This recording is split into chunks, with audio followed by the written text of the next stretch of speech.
Welcome to the Slop Farm. Enjoy the video. In this video, I will explain how to join meshes in Blender. We will cover the essential steps to combine multiple three-dimensional objects into a single, unified mesh. This process is crucial for efficient modeling and animation workflows. You will learn how to select your objects correctly and execute the join command effectively. By the end, you will have a solid understanding of this fundamental Blender operation, making your modeling tasks much smoother and more organized. To perform a basic join, first, select all the mesh objects you wish to combine. You can do this by holding down the Shift key and clicking on each object, or by using a selection box.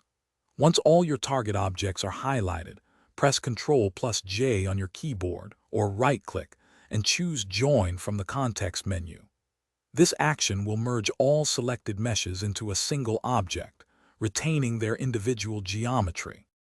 After joining, you might have overlapping geometry. To create a truly seamless mesh, enter Edit mode by pressing the Tab key. Select the vertices you want to merge, typically those that are very close or occupying the same space. Then press M and choose a merge option like by distance or at center.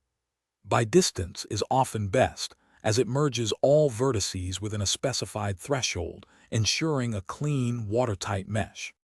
For optimal results, always apply any scale or rotation transformations to your individual objects before joining them. This prevents unexpected deformations.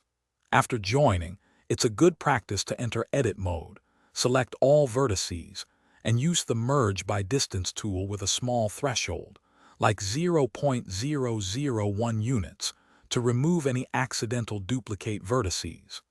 This ensures a clean and efficient mesh, ready for further modeling or texturing. Thanks for watching. Consider subscribing if we helped you today.